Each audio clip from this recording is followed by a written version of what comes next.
Movies. Okay, we're on. What? I'm mic checking. We're not even one sentence into the show. know, and right? we already say something freaky. Are you trying to Because I'm a freak. remind yourself that they're there? Or? Okay. What's happening, Kid Bud? You are about to witness the baddest open mic in the ATX, spoken and heard live every Sunday night for the last 8 years at Kick Butt Coffee, Music, and Booze. That's right, this is not your average ordinary coffee shop. We do have a full bar. And help yourself to our drink special. See, okay, there we go. If you got an alcoholic drink, hold it up. Hold it up. Alcohol, yes. I was about to get an alcoholic drink, but Oh, well, see, you gotta do your job, J.O.B. The mimosas and the Bloody Marys, both $3. They're not just for breakfast anymore. Get your vitamins and your booze at the same time. I have in my hand a specialty of Alyssa, our barista. It is called the Elixir of Immortality. It is spicy good. If you want a cup, it comes hot. I've been drinking it for so long, it's cold now.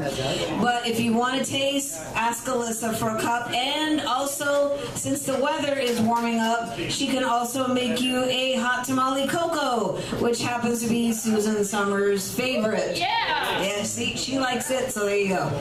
So if you want to get on the list and strut yourself, sing your song, dance your dance, poem your poem, I still haven't figured out an adjective for that, go over to Element 615, pardon his sinuses, Lost in Thought, me Hot Tamale, or Ernie B behind the soundboard. Go over to Ernie B just so he can say, I'm eating. Aren't you going to ask me what I'm drinking, Miss Upper? oh, what, can I get there first? Thank you. Do we have? If you Don't want, bother me. I'm eating. there you go. If you want to speak to our sound engineer, approach cautiously with a shot of whiskey. Give him a hug. No hugs. See, me and Ernie B just finished a 3-day gig run, and where we're maybe on like 5 hours sleep for all the 3 days. So, joy to the world. That's why I have this elixir of immortality. I am incredibly tired. And Lost in Thought, what are you drinking? Well, I asked Alyssa to make it taste like Sprite, so I have this very lemon drink. Okay. I think I'll name it The Lost. The Lost. Oh, dear God. If you want to get lost in thought, do not order this drink. Okay, are you ready to start the show? Oh, wait, Joe, you have an announcement to make? Yes. Well, I was gonna make that after y'all got off the stage, or I can. Isn't he starting? Well, I'm starting. Oh, I'm starting. So, basically, for those of you who don't know, tonight will be a very special evening. We will be dedicating Spoken and Heard tonight to the life of one of the greatest poets we've known, Miss Marcie Eanes, ladies and gentlemen. Please make some noise. Marcie herself has been an integral force in poetry as we know it. She's influenced a lot of people. She's one of the poets that you know that was out there doing it, living by her craft. And not just living by her craft, just throwing herself on you so in the hopes that you buy it. She was out there sharing not just her work, but her time with everybody. She meant a lot to Austin poetry. She meant a lot to Racine poetry. She meant a lot to everybody who met her, including myself. So tonight, what you are going to hear from some of us are not just poems about her, not just poems that she's written, but just moments that people have shared with this woman to learn about the impact she's had on our lives. And this is just basically us sending her up, ladies and gentlemen. We even have family coming, which I'll tell you a little bit more about later. They're in town supporting Marcie and everything, showing love for her and everything. But in the meantime, we're going to go ahead and get this road on the show. If I recall, Marcie was very much a fan of a good time. And if that's what we need to happen, I have just the remedy. Ladies and gentlemen, please welcome to the stage Mr. Thom Unlimited.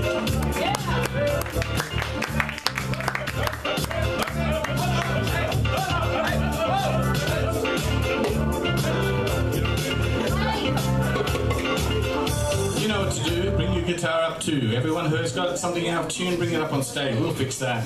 There's the harmonics are actually working together. It's called cooperation. We don't know what's going to happen. You know quite well. That's why we're here. Because if we knew what was happening, we wouldn't come through that door, would we? Bottom line is we rely upon our mixer man. We rely upon every person in this audience. We rely upon you to be the soundscape. So if you're sitting there, you're in the wrong place. We've got plenty of room on stage. We have a spare mic up here. Now, talk about Marcie. First thing you gotta do as a poet is never die, never suffer. Second thing you gotta do as a poet is make sure you're alive in every moment. A lot of people tell you you'll be famous when you're dead. You're not famous when you're dead, it's forgotten. Marcie we love because she was alive. When she was alive, she was full on. 101%. This ain't no worship of the dead. This is remembrance ceremony, so we can remember those amongst us who were part of us when we were as small as us before the scene commenced. Some of you might remember her too. She got through to you. Poetry of truth, power and passion. I spoke to her in the backyard of the Full English Cafe, and I wrote the foreword for her book saying, this woman's got something to say. She spilled out the story of her life as a journalist, and then she had a car accident that would have stopped anyone else, but it didn't stop Marcie. She reinvented herself. Now she's a poet with wings of words. From Racine all the way to Austin, Texas, Austin National Poetry Festival, featured at New World Delhi, any little venue that could be, including this one, I'm sure. Bottom line is, don't die, don't suffer. And Marcie, we remember. Imagine she's here now.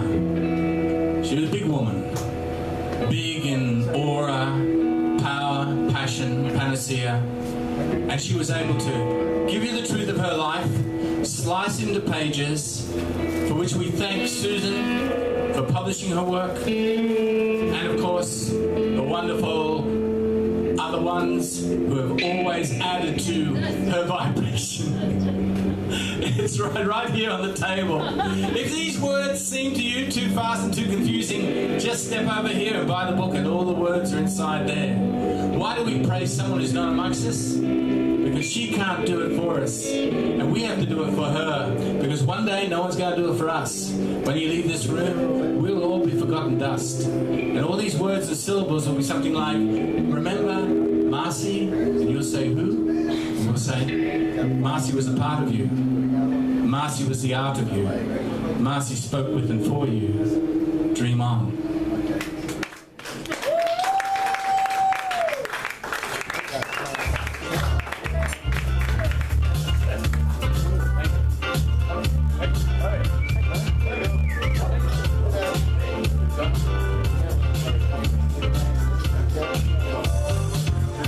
Give it up for that, ladies and gentlemen. Give it up for Thom Unlimited.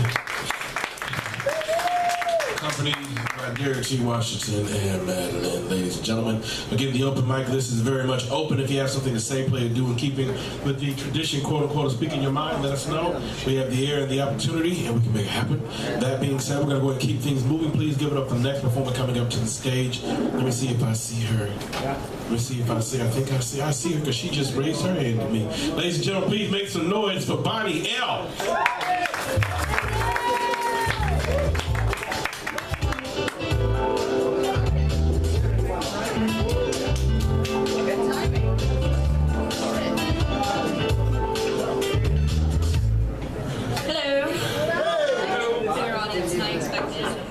Two pieces tonight. And these are two I just wrote, so I've never performed them before, so I'm a little nervous. I would happily drive from Cedar Park to Houston on a quarter tank of gas for you. I'd scale mountains consisting of sewing needles soaked in sulfuric acid if your life depended on it. I'm knocking on wood that you want, but should you die before I do, I will find a way to bike to heaven so I can pop by for a visit. I will love love you unconditionally. You could break my heart and I would put the pieces back together and keep on loving you, even if it's from a distance for a little while, because you are irreplaceable. You create magic with your hands as you sit there drawing some of the most fantastic pieces I've ever seen in the span of 5 minutes. You, my dear, are destined for greatness. Now that you know a fraction of how much I love you, I'm going to try to transcribe from a fraction of the despair I feel when I see you hurting. I see your head hang low and that first tear roll down your cheek and my heart turns to lead, leaving my limbs go numb from the lack of circulation. The worst part is, I probably can't fix it. So I just have to give you my shoulder, because what else can I do? Just know that if it were up to me, I'd take the tears running down your cheeks and turn them into diamonds. Then you could go cash them in, buy a big-ass mansion, and drive past the sources of your grief in your brand new Ferrari and give them the finger before driving away, blowing the exhaust in their face because you're running late for the dinner party with the Queen of England. Unfortunately, the world isn't up to me. So all I can do is give you my shoulder and a hug. But hey, a girl can dream, and these are mine when I see you hurting. Quit it! Stop! Bugger off! You are 45 years old working at Krispy Kreme, and I'm 21 and I just want my donuts, not your phone number. But I'm too passive to say what I'm thinking, so I begrudgingly swap numbers with you, naively thinking that I can have one innocent text conversation and then be done with all this forever. That naivety and passiveness that comes with Asperger's can go fuck itself. Because no, you're a creep. The minute you asked me if I was single, I knew what you were up to. It's only a matter of time before you politely ask for naked pics just like every other creep has before you. And you, over there, giving me that oily smile with your dilated pupils, you stop it too. You're not much younger than that, dude, but even if you were my age, my answer will still be the same. But now I'm stuck. My chest feels tight with discomfort. I feel like I'm suffocating from this, and I want to run and hide from my own goddamn cell phone. Creeps. They're everywhere, and they flock to me like seagulls to bread. I'm not even doing anything except standing in line for my breakfast, yet somehow I am picked out of the crowd, and I'm given a poorly executed attempt at conning me into dropping my panties with some sob story about being the misunderstood nice guy. Alright, let's do some math. Time to go back to school. What is 0 times 0 times 0 plus 0 divided by 0? The answer is the exact amount of the fucks I give about your poorly fabricated tale of woe, because middle-aged men that are genuinely nice don't hold up the line at Krispy Kreme to pester a half-awake and PMSing 21-year-old for her number. They smile, nod, give me the goddamn donut, take my money, and then go about their merry way. I don't know why I'm more prone to be picked out. Maybe it's the baby face. I'm also convinced that I have a creep magnet embedded in my skin. I've started a GoFundMe page to be able to pay to get it surgically removed. If you want to donate, go to www.gofundme/SaveBonnie from an internal life of creeps.com. Every dollar helps.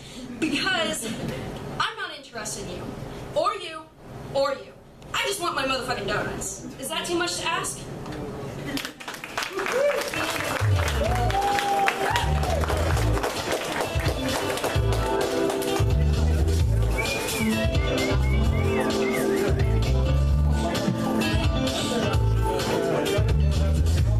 Give it up one more time for Bonnie L, ladies and gentlemen.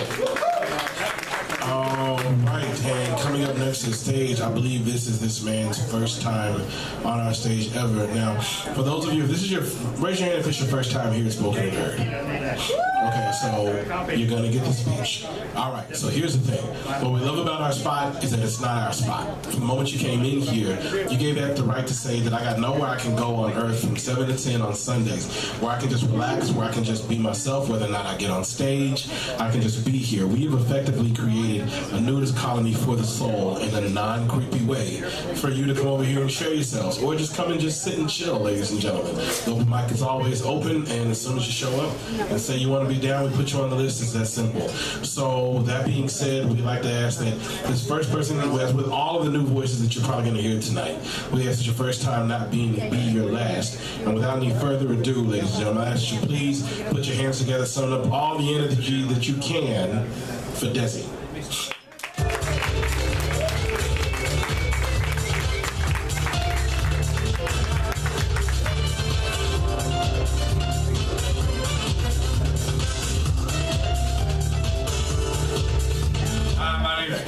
And I'm a a virgin at this, but at least I wasn't the creep at the donut shop. So,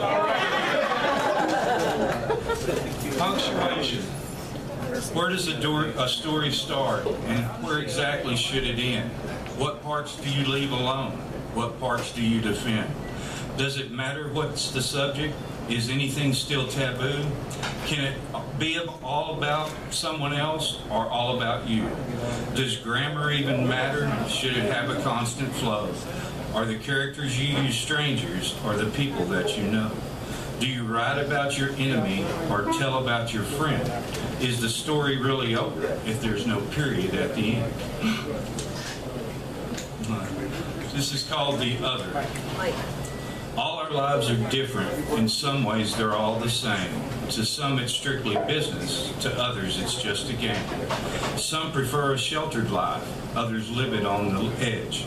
Some choose to live behind closed gates, while others like standing on the ledge.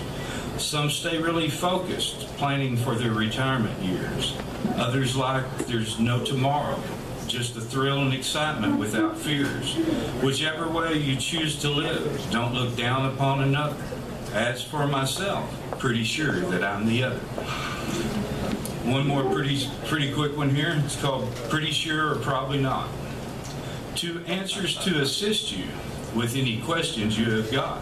I found the best for me are pretty sure and probably not. They are not as constricting as true as false can be. Pretty sure or probably not. They're the ones for me. There are not a lot of questions where one or the other you can't use. No one can do it for you. It's up to you to choose. You'll probably never see them on a billboard on a sign. So if they ever help you, from Desi, different by design. Thank you.